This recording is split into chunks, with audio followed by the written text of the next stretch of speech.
Pernah nggak sih kamu merasa kenal seseorang tapi ternyata yang kamu lihat selama ini hanyalah tampilan luarnya? Di Lombok, sebuah kisah viral bikin banyak orang terdiam. Seorang MUA berhijab berperilaku lembut dipuji anggun tiba-tiba terungkap bukan seperti yang dibayangkan. Publik pun menjulukinya Sister Hong versi Lombok. Tapi apa sebenarnya yang terjadi? Dan kenapa begitu banyak orang merasa tertipu? Di tengah derasnya konten hiburan di media sosial, sebuah unggahan mendadak mencuri perhatian nasional. Bukan tentang tren make up, bukan tentang tutorial rias pengantin, melainkan tentang sosok yang selama ini tampil sebagai perempuan berhijab dengan wajah glowing dan riasan rapi, Dea Lipa, yang disebut warganet bernama asli Denny. Selama bertahun-tahun ia tampil layaknya MUA perempuan pada umumnya. Foto dan videonya tersebar luas. Gesturnya halus, tubuhnya ramping, dan gaya riasnya membuat banyak perempuan datang untuk dirias olehnya. Sampai pada awal November 2025, sebuah postingan Facebook mengubah segalanya.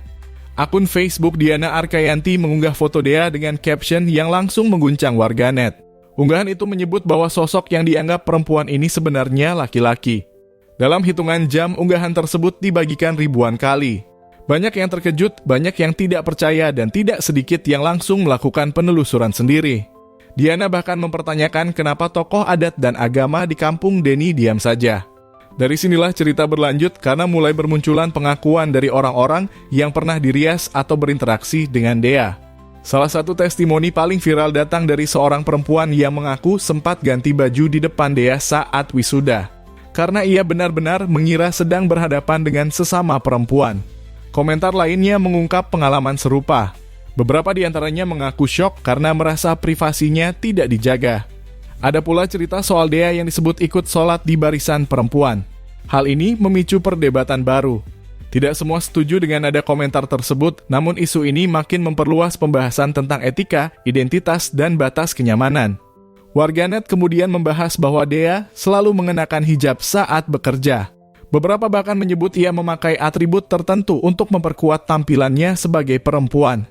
Akhirnya banyak yang merasa bahwa ada unsur penyamaran yang membuat kepercayaan klien runtuh. Namun di balik keramaian muncul juga suara yang lebih tenang. Sejumlah warganet menilai bahwa menjadi MUA tidak harus menyamar karena banyak laki-laki sukses di bidang itu tanpa mengubah penampilan seperti perempuan. Ada pula kesaksian dari mereka yang pernah mengenal Denny sejak sekolah yang menyampaikan harapan agar ia bisa menemukan jalan hidup yang lebih baik. Kasus ini kemudian mendapat perhatian tokoh agama, salah satunya TGH Lalu Mala Syari dari NU Lombok Tengah. Ia menegaskan bahwa mengubah penampilan secara ekstrem hingga menyerupai gender lain tidak dianjurkan. Tetapi ia juga membedakan hal itu dari kondisi medis tertentu yang tentu memiliki panduan berbeda. Itu sebenarnya bukan masalah baru.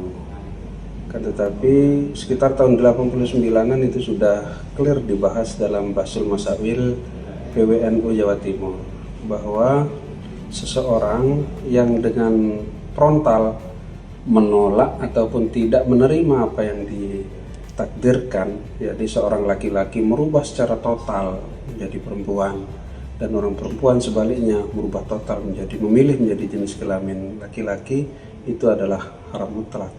Akan tetapi berbeda kasusnya ketika orang itu banci, mempunyai dua kelamin, maka bagi dia dibolehkan untuk memilih mana yang lebih dominan.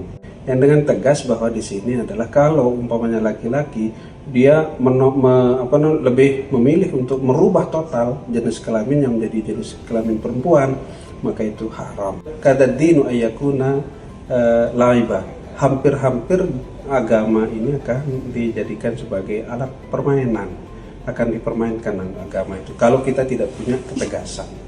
Jangan kita biarkan fenomena yang tidak mengenakan ini akan terus berlanjut. Kini fenomena Sister Hong Lombok tetap memicu diskusi. Bukan hanya soal identitas, tetapi tentang kepercayaan, etika layanan, dan bagaimana media sosial bisa mengangkat atau menjatuhkan seseorang dalam sekejap. Banyak mantan klien merasa tertipu, sementara sebagian masyarakat menjadikan kasus ini sebagai pengingat bahwa di era digital, tampilan bisa sangat meyakinkan sampai sebuah kebenaran akhirnya terbuka.